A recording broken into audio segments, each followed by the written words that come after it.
Nobody was supposed to see it. No cameras were set up, no press credentials were issued, no announcements were made the night before. It was just another quiet morning inside the Indiana Fever practice facility, the kind of morning that usually disappears without a trace. Empty bleachers, dim overhead lights, the faint echo of sneakers against hardwood. And then, something happened that nobody in the basketball world was prepared for.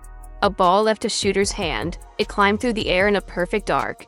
And then came the sound. Swish. Then again, swish, then again and again and again, until the people inside that gym stopped what they were doing and simply stared, because what they were witnessing didn't look like practice. It looked like something else entirely. Something that doesn't have a clean word in the English language. Something that sits right on the border between talent and supernatural. And the moment that short clip hit social media, the entire basketball world froze in place. 22 made three-pointers out of 25 attempts. Read that sentence one more time. Not in a game, not with a crowd screaming, not with defenders closing out at full speed in an empty gym. During a routine workout, with no spotlight, no scoreboard, and no reason to perform for anyone. Just Caitlin Clark, a basketball, and a rim that barely knew what missed felt like that morning. 88% shooting from three-point range sounds like a number someone invented to win an argument online. But it wasn't invented. It was witnessed. It was recorded, and the moment coaches around the league saw that footage, something shifted in the air. Because this wasn't a highlight reel trick, this was a warning, and the question that nobody could stop asking was terrifyingly simple. If this is what she looks like in practice, what on earth is she about to do when the real games begin? Here's the thing about Caitlin Clark that casual fans still underestimate. She doesn't just play basketball, she changes the atmosphere around basketball. Every arena she enters feels different. Every game she plays in carries extra weight. Television ratings move when her name appears on a schedule. Ticket prices surge when her team comes to town. Merchandise sells out before the season even tips off. That kind of gravitational pull is extraordinarily rare. Most players spend entire careers trying to build that level of influence and never quite reach it. Clark didn't chase it. It followed her. From college gymnasiums packed beyond capacity to professional arenas that suddenly couldn't fit everyone who wanted inside. And now, standing inside that quiet Indiana gym, going shot after shot after shot without missing, she wasn't just preparing for another season. She was preparing for something much larger than a regular schedule, and the rest of the basketball world was only beginning to understand exactly what that meant. But before we break down every layer of this story, understand one thing clearly. What is unfolding right now inside the WNBA is not a simple sports story. It is a cultural moment. It is a power shift. It is the kind of once-in-a-generation event that changes how an entire sport is perceived, funded, and followed for decades to come. The practice footage was just the surface. Underneath it sits a far more complicated picture, involving rivalries, injuries, contract battles, international ambitions, and a league that is simultaneously thriving and fracturing at the exact same moment. Every piece of this story connects to the next, and if you want to understand where women's basketball is truly headed, you cannot afford to miss a single chapter of what comes next. So if you haven't already, hit that subscribe button right now, because this story is only getting started, and the next section reveals something about the system Clark walked into that most fans never fully understood. Here's the thing about Caitlin Clark that casual fans still underestimate. She doesn't just play basketball, she changes the atmosphere around basketball. Every arena she enters feels different. Every game she plays in carries extra weight. Television ratings move when her name appears on a schedule. Ticket prices surge when her team comes to town. Merchandise sells out before the season even tips off. That kind of gravitational pull is extraordinarily rare. Most players spend entire careers trying to build that level of influence and never quite reach it. Clark didn't chase it. It followed her. From college gymnasiums packed beyond capacity to professional arenas that suddenly couldn't fit everyone who wanted inside. And now, standing inside that quiet Indiana gym, going shot after shot after shot without missing. She wasn't just preparing for another season, she was preparing for something much larger than a regular schedule, and the rest of the basketball world was only beginning to understand exactly what that meant. But before we break down every layer of this story, understand one thing clearly. What is unfolding right now inside the WNBA is not a simple sports story. It is a cultural moment. It is a power shift. It is the kind of once-in-a-generation event that changes how an entire sport is perceived, funded, and followed for decades to come. The practice footage was just the surface. Underneath it sits a far more complicated picture involving rivalries, injuries, contract battles, international ambitions, and a league that is simultaneously thriving and fracturing at the exact same moment. Every piece of this story connects to the next, and if you want to understand where women's basketball is truly headed, you cannot afford to miss a single chapter of what comes next. So if you haven't already, hit that subscribe button right now, because this story is only getting started, and the next section reveals something about the system Clark walked into that most fans never fully understood. To truly understand what Caitlin Clark's arrival meant, you have to understand the world she stepped into. The WNBA did not greet her as a finished product. It greeted her as a league still searching for its own identity. Decades of passionate players, dedicated coaches, and loyal fans had built something real, something worth protecting. But the financial foundation underneath it had always been unsteady. Attendance figures fluctuated wildly from city to city. Television deals brought visibility, but not the kind of transformative money that changes a league's trajectory overnight. Sponsorship interest existed, but it came in carefully measured doses. Players who dedicated their entire athletic careers to the sport were earning salaries that forced many of them to play overseas during the off-season just to survive financially. That wasn't a secret. It was an open wound that the league carried for years. And into that complicated, fragile, deeply human environment, one of the most hyped rookies in basketball history was about to walk through the door.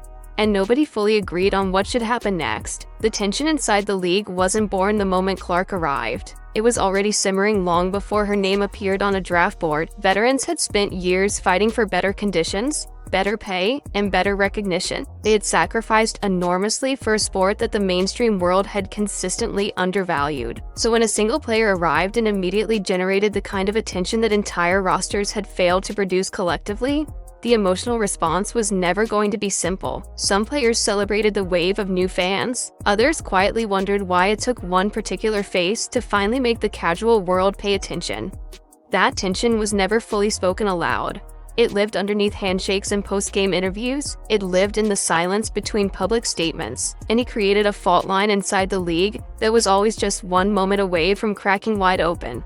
The question was never whether it would crack. The question was what would finally push it over the edge. Caitlin Clark did not arrive in the WNBA trying to start a revolution. She arrived trying to play basketball. That distinction matters more than most people realize. She wasn't carrying a manifesto. She wasn't making demands. She wasn't positioning herself as the savior of anything. She simply showed up, laced her sneakers, and started doing what she had always done, launching shots from distances that made defensive coordinators physically uncomfortable, threading passes through gaps that most players wouldn't even identify as opportunities, reading the floor with a kind of spatial intelligence that looked less like athleticism and more like chess mastery, operating at full speed, and the crowds responded instantly, not gradually, not after a few weeks of adjustment, instantly.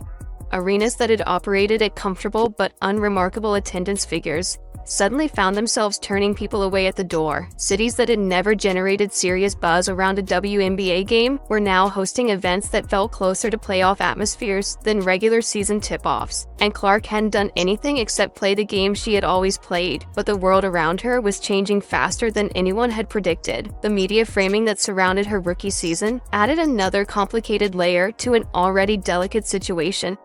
Every broadcast seemed to focus the camera on Clark a few seconds longer than necessary. Every highlight package led with her name. Every storyline somehow circled back to her presence in the league. For fans who were discovering women's basketball for the first time, that felt completely natural.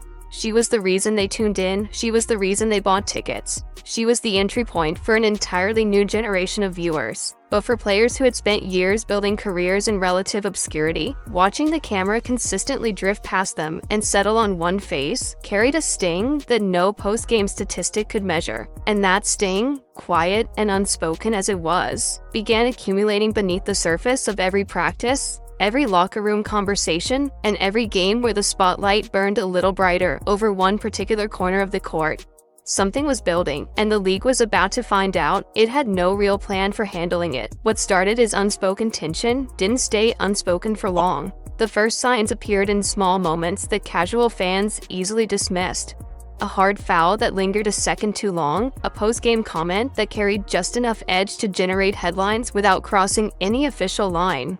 A social media post that said almost nothing and somehow said everything simultaneously. These weren't accidents. They were pressure releasing itself through the only cracks available, because when frustration builds inside a professional sports environment and nobody creates a safe space for honest conversation, it doesn't disappear. It transforms. It finds outlets. It sharpens itself into something more pointed and more public with every passing week.